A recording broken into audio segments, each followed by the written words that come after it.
Hi, I'm Rachel McLeod. I am a mental health therapist and emotional wellness coach, and I help people do the brain work that helps the brain resolve symptoms of anxiety, depression, and traumatic stress.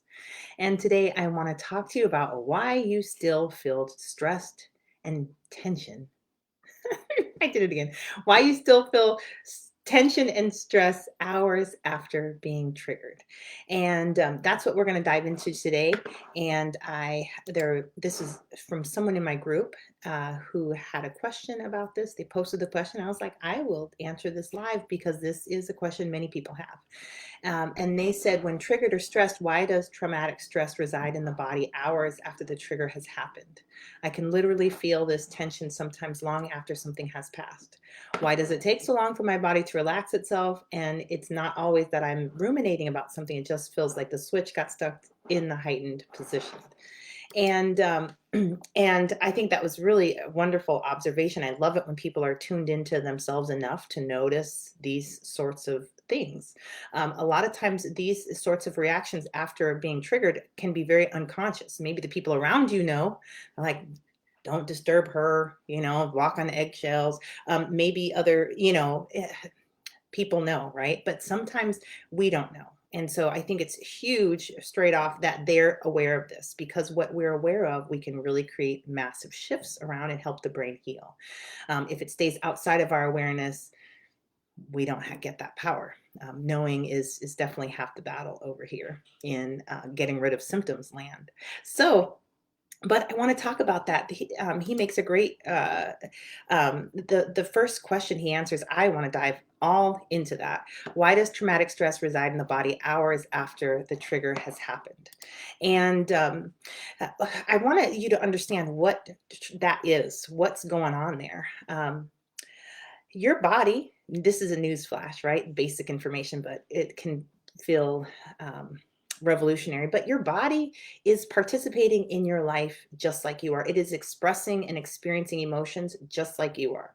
And so the body has all of this emotion that it does and it responds to. But the way it expresses it is through sensations.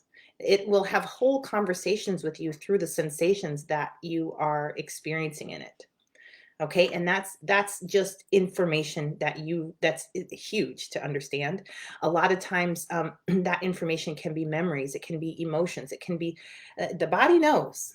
The body is doing this whole life thing with you, and it has its own memory, it has its own abilities and its own process for healing. And one of the things that the body is doing, it's sending information up the brainstem and into it wants to get that information into your prefrontal cortex, where things will be sorted and understood, and sense will be made of, and the sensations will be converted and understood by the front of the brain and translated into the front of the brain language. And it's also that information is will become the building blocks for new ways of being. Your body is out here experiencing things, and it's like, hey, here's a simple example. If you're walking through your house and you bump up against the wall, your body sends you information to your brain that says, hey, there's a wall right there. Can we, when we walk down here, can we walk this way so you don't hit me on the side over there? Your front of your brain gathers that up, and then it makes a program for you to say, hey, okay, we got this. We're going to walk down this wall without bumping you. Thank you for the information. Right? That's a full conversation. The body sent the information, it got gathered, the brain made some stuff to better navigate your world with. That's what's supposed to be happening. However, this is what also happens is that sometimes the information that is you're going to see my example isn't going to work that well with this, but it does. I need to make it work. What happens is that as we're living life, the body is sending information up. And so, but that information, if it registers as pain in the body, the pain neurons start flashing and the survival system starts reacting. The survival system's listening to your pain neurons. And if the pain neurons go off, there's danger somewhere. And that part of that survival system is so fast. And we want it to be so fast because it keeps us alive and it keeps the body alive. It cares about your body more than anything else. Okay. It wants to know, is the body going to be safe? Are we going to survive this? And it doesn't care about your children. It doesn't care about anybody else but your body. But it does care about your children in the, how's it going to affect the body, right? It's a very self-centered, body-centered, focused place, that survival system. And so when the pain neurons go off, it shifts you very quickly into fight, flight, freeze, faint, or fawn. And when it shifts you there, it takes it takes you out of a, hey, let's send some communication up to the brain and make some new things happen, into survival. And so the rest of your body and mind might be still trying to do this communication thing. Hey, I had something happen. Let me tell you about it. But the survival system has shifted everything over to survival land. And because that part of your brain has priority, it takes control and it shuts down the processing process. And so while your body might be trying to send this information to get processed, those pathways have been shut down because everything will be used for your survival. The survival system does that. It overrides everything, takes control of everything, and uses it for survival. So the processing pathways get shut down. And so all of that information that's trying to surface gets shut back down and gets pushed back in. That doesn't mean your body's not done trying to get it up there. It's going to keep trying to get it up there. I have a job to do. I need to report this to the boss. We need some changes down here, and so all this stuff keeps sending up, but it's not getting there because those pathways are closed. And so it's just going back down and building up. Okay. With that in mind, let's look at a trigger, right? You have this triggering event that happens. Maybe you had a confrontation with somebody, and your nervous system does not do confrontation because of past histories of trauma with conflict. Maybe you saw conflict, maybe you experienced conflict, and your nervous system is like, we don't do that. So as you got into the situation of conflict, or you confronted with conflict, your whole body starts sending you information like, hey, this isn't safe. Let's not do this. This is not okay. And so it starts to send that up. But that information, those emotions, also register as pain. And the pain neurons go off, and then off you go into a survival state. Okay, so now here we go, hours later, your body is still trying to get that information through. Your body is still trying to say, hey, I didn't like that. We need to not be doing that. And instead of it going through the processing pathways, it's going through the survival pathways. And so you'll notice a shift right there. When you're triggered, you might find yourself in fight, flight, freeze, faint, or fawn. When we face triggers like that, you might notice that you're a fighter. You just, like, someone's going to argue with you, you're going to argue right back. You might notice yourself frozen. You have words to say, but you cannot get them out of your mouth. You might notice feeling very sleepy because your body's shutting you down and choosing faint for you. Or you might notice fawning, where you just start people pleasing. You're like, I don't even want to say this, but now I'm saying this stuff. Right. And I'm appeasing them. I do care about this. I'm sitting here out of my mouth. I'm sending, oh no, it'll be fine. I'll make it beautiful for you. But because you're in a survival state, that part of your brain is just doing the survival responses. So so that's just a clue that I want you to see that from the outside facing in, is that this information is still coming through because the survival system is responding and shifting you into survival mode, instead of allowing all of this rich information to come through and be processed, and then to create new ways of being for you. Okay, so a lot of times the body is always trying to get that information through. And because that information that it's trying to deliver registers as pain, it doesn't get to go through. This is why we have post-traumatic stress. We have triggers that are from when we were 5 and 6 and 7. Is because of this process of the body sending information up and it not going through ever.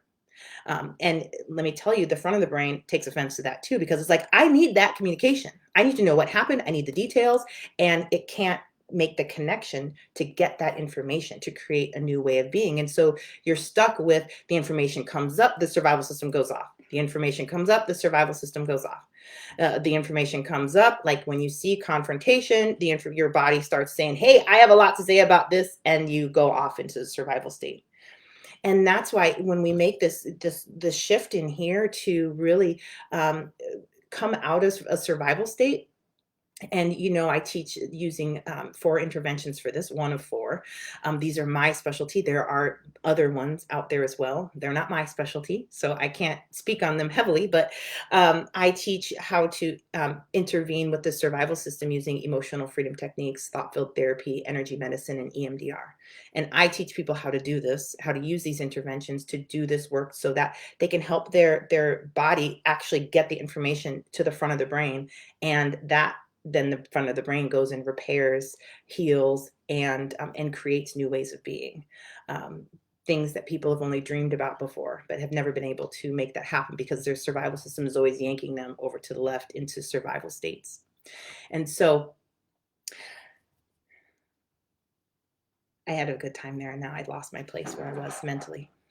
So let's see. Um, so okay, yes. So right there, and I like these specific interventions because they speak to the survival system in the survival system's native language, which is the body. So you can use the body to send, even though the body is sending signals of distress up and like something bad is happening. Even though that's happening, we can use the body and use the body's systems like the meridian systems or the eye movement system, or any of the breathing, and all these different ways of using the body system to send communication to the survival system that this is actually safe. And it responds so quickly, so quickly. I was working with somebody today, and they were in a state of distress as usual. And within 2 minutes of this intervention, they felt like they had gotten a massage, because their body is just bringing up all this information all the time. It's jamming the system. They're out in the survival state, hanging on, but constantly flaring out into survival states. And yet they have this brilliant mind that if they could get this information up there, all this wonderful stuff would happen, right? So, um, so a lot of this stuff happens. We will feel it hours afterwards because the brain isn't able to complete its process with this experience. We have these experiences. Brains take experiences to improve, to make new ways of being, to find what's true in the world, to throw out stuff that's no longer useful. But it uses these experiences to accomplish that. And so we need to help the brain complete that process. And I find that using these interventions here and pulling the survival system off of survival route and into a regulated state, you get the calm that begins to happen immediately, which is it's that electrical communication between between the body, the brain stem up into the front of the brain. And it's like it's almost like it's leaving the body because it's being delivered. It's information that's being delivered through, and it doesn't need to come back. And actually, that part of the brain won't send it back. It will process it. It will release stuff. That's where all this stuff gets released, let go, gotten over, and new programs will be made from that information.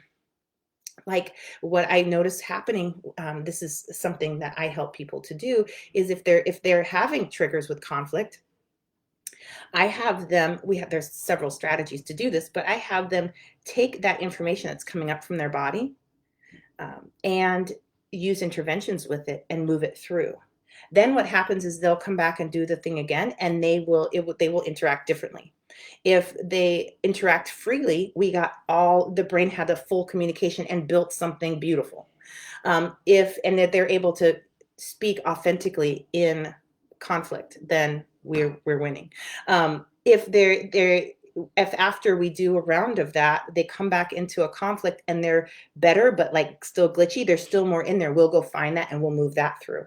Next thing you know, they'll come back through and they'll get a little farther in before they go into a survival state. And we'll take that and we'll get that through. And pretty soon they're able to be in that conflict and really communicate themselves well, hold space for others, be empathetic, and be well boundaried, and really create win-win solutions, which is phenomenal if their nervous system has never allowed them to be able to do that before in their life.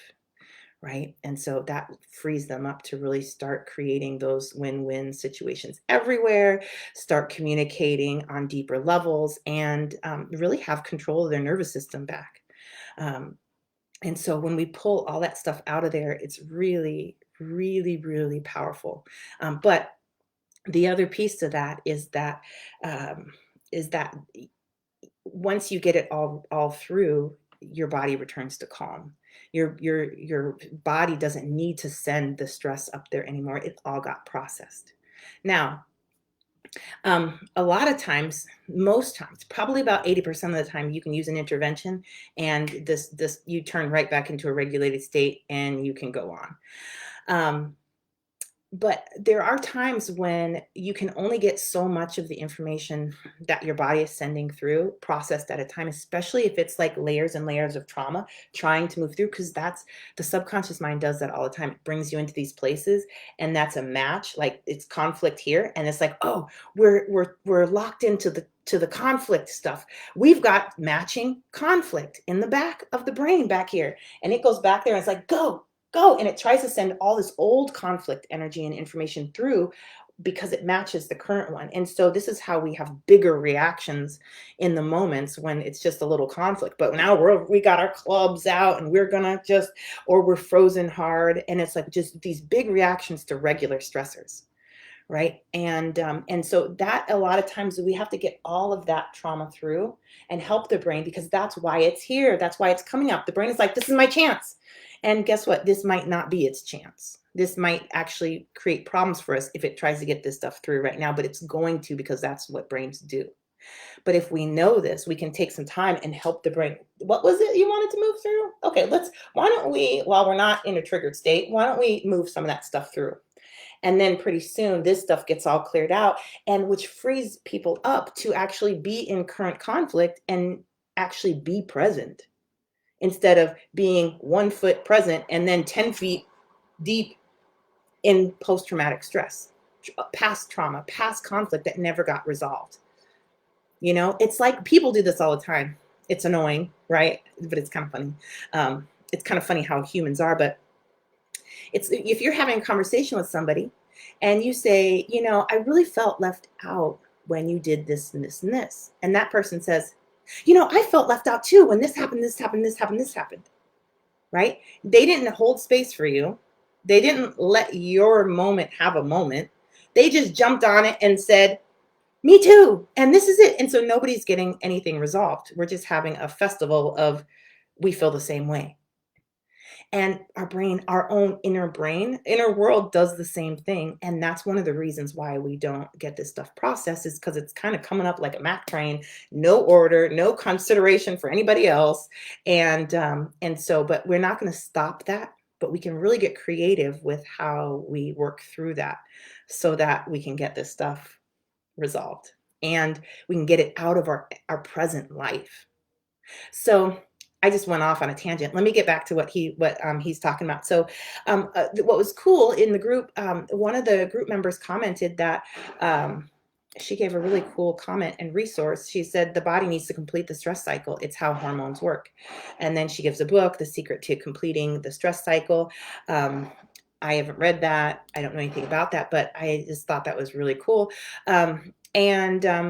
I don't know a thing about hormones, but it plays in because it's the body. The body creates those, and so they matter. But what is also cool, I really speak about this from how to resolve symptoms at the root, how to kind of hijack these misbehaving brain functions to create really beautiful function. What we know about some of these things is that EFT has some research out saying that cortisol levels are reduced dramatically within seconds of starting it. It might be minutes. Let's say minutes, because I'm not quoting the thing and I haven't read it in a while. So, but gosh, that's awesome to know that there's something you can do with your body to stop the production of stress hormones. Phenomenal. And I think that there's probably a lot in that realm just to deep dive in, and that could be really exciting. For what I know, and in this process, my process really is about helping the brain complete its processes, complete the information communication. And so I totally agree with that. I would not be able to tell you how to help the body complete its cycle following hormones. without reading that book. Okay, so I don't know that way, but for this way, I know that that we really can, and we want to help the body complete its cycles. Imagine being stuck, right? You know what that's like, but have some empathy. Like, let's look at it from the body's perspective. Like, I want to tell you something. I would like to have a turn. And the survival system keeps jumping in and taking this whole conversation somewhere else. And I never get to say what I want to say. I'm mad, you know? And then guess what? That stuck energy turns into stuff in the body. We do not want that there. That is not the proper use of emotions. That's not how our system was created. We really need to use emotions properly and get it to the front of the brain where the transformation happens. The other piece of this that's really important to understand, and I want to see how I'm going to say this. When we really, if there's areas in our life where the brain has not been able to complete a process, it doesn't have any practice completing that process. Let me say that in a different way. When brains have practice completing processes and they do it enough times, they really get smarter and they get really good at it. And then they're constantly upgrading their thing. Well, what if I do this a little different? Do I get better results? I do. Look at that. And what if I do this? Do I get better results? You know, and so it's really it's important to help the brain complete these things enough times for it to say, I like this, I bet I could do this, because we want to retrain the brain to take over these completion processes, this communication between parts of us. We want it to really, we want to wire that stuff in so that the brain will do it automatically, and it gets better and better and better at it. You know, my guy, Dan Siegel, you know, I'm a huge fan. He says what we fire together wires together. Right. And that's so true, because if we get this, if we fire together the healing, the brain's healing process in the sequence that actually creates the result that works, even if it's a little floppy, right? The fact that it works, the brain is like, whoa, look at this. Look at all those things. And guess what? And then we come back in and we do it again, that we get triggered, we get all of that information through, and and the brain does the rest of the cycle and completes it. The brain's like, oh, and then it's like, and then it starts to expect it, right? And then it starts asking you for it, and then it starts learning it, and then you start getting these new ideas about, let me try this, let me try that. And it really helps us rehabilitate the brain's process for completing communication, this communication process, right? And I call this process the process of resolving symptoms of anxiety, depression, and traumatic stress. We want the brain to be very good at that. And what's interesting is that most of our brains are really good at this in most areas, but we'll have some areas where it's just not. And it needs to be practiced, it needs to be helped to complete the process, and then it needs to do it enough time that it retrains it, reprograms it to do it, and it rehabilitates its own ability to solve problems and resolve symptoms. And that's really what happens as you keep helping the brain with this stuff. We can be frustrated. Lots of my new clients are frustrated. They're like, I can't believe I have to do all of this. And I know, so much empathy. And we're not just doing one thing. We're rewiring the whole brain. And it's a bit of work, just like if you were to learn a new skill. If you were to learn how to ride a bike and you never rode a bike, you would need to do that. If you want to learn how to swim and you've never swam, you would be at the beginning phases. And just because in your brain you're phenomenal at, maybe you're phenomenal at conflict, but you're not phenomenal over at resolving auditory hallucinations from past trauma, right? Well, we want to teach your brain how to process that stuff. And if any more trauma brings up those, we want your brain to say, oh, look, there's some auditory hallucinations. I know what to do with that. Right? That we want it to do that, because this is the stuff we want, this stuff running on the subconscious process. We want to do it enough times that your brain can do it while you're sleeping, which is when brains are supposed to be processing emotion.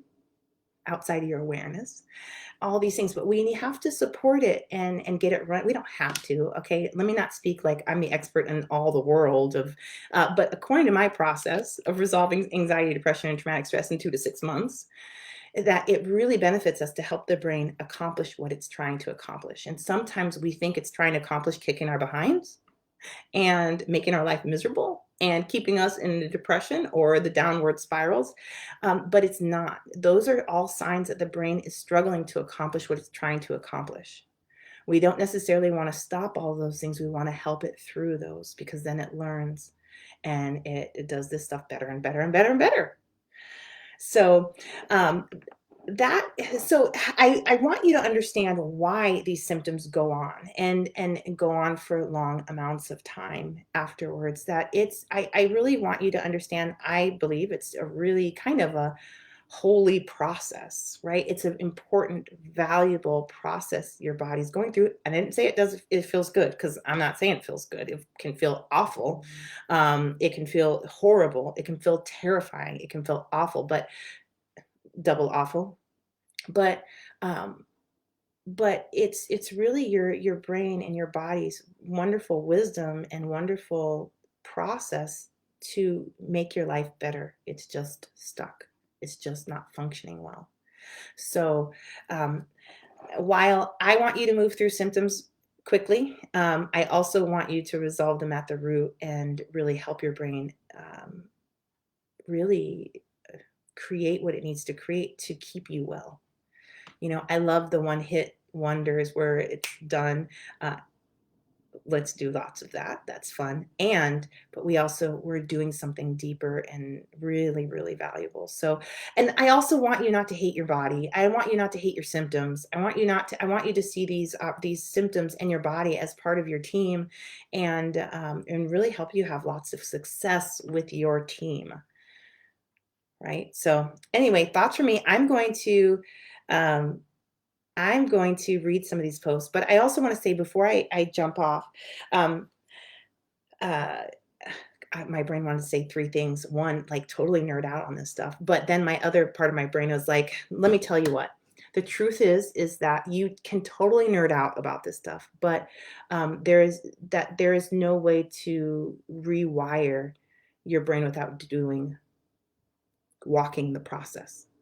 And so it's like in this situation, let's say nerd out after the symptoms resolved. Okay. It doesn't take a long time to resolve these things. It doesn't take a long time to retrain the brain and recondition the brain to wonderful, beautiful function. But in this situation, an ounce of doing the work is worth a pound of nerding out. So is the quicker I can get you with an intervention in your hand and applying these things and walking your brain through its own healing pathways and helping your brain to accomplish the tasks it wants to accomplish, the sooner these things are part of your past. The sooner these things are things maybe you want to nerd out on, so keep that in mind as I tell you to nerd out. I'm standing in a different place. I did have a massive anxiety and complex trauma disorder. I have worked through that. I'm now doing the work of being a human and living life, not necessarily a human being crushed by their brain and struggling to survive. If you're in that place, grab the tools and get to work. If you're in a place where you've already done the work and you just ready to nerd, go. Send me some links. What books are you reading? Those sorts of things. But I want you to know that that's where you're at, and really some ideas in what to do. I don't want you to.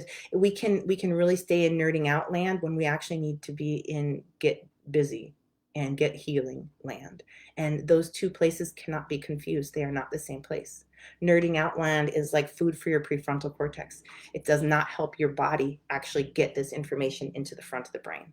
And the more you help your body get to the front of your brain, you will see this part of your brain light up and do some amazing things for you, which it can do. It just really needs the support. It needs the information from the body.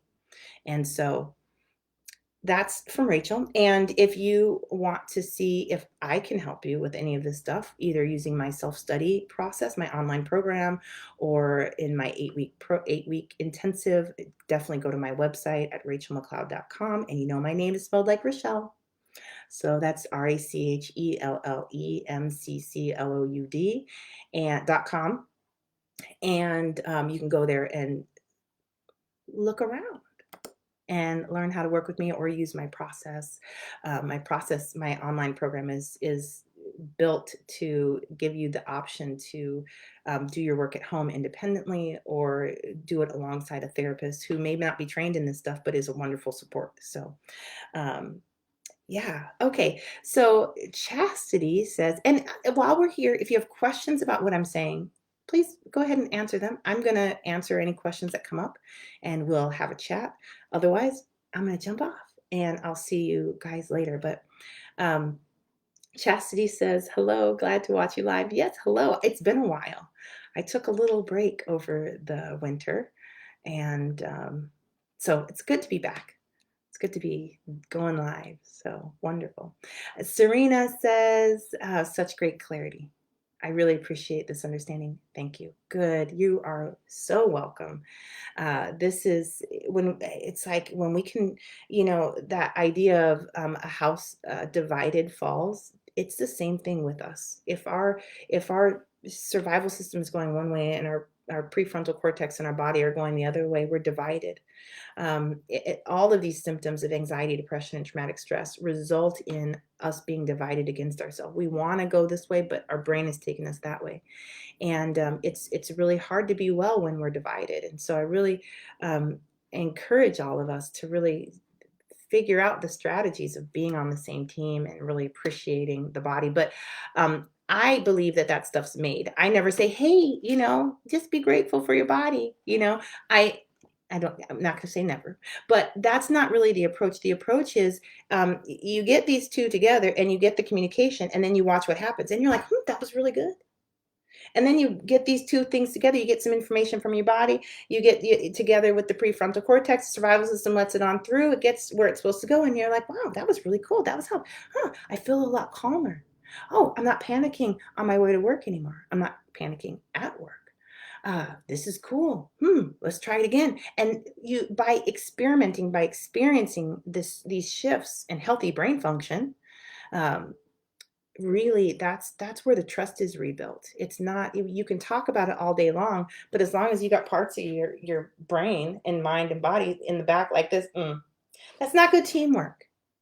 Okay. So we want your whole system working as a team, and really the healing process that we go on can, and I would even say needs to support that, and needs to be a discovery of the teammates and the unification. And okay, I tried this, they didn't like it, let me try it like this. Oh, they really like that. Now we're doing really good business together, whatever that is. But so I wanted to give you that perspective. So some of these, so that you understand what's going on in your body, you can have some empathy for it, and you can figure out, how do I help it complete its process?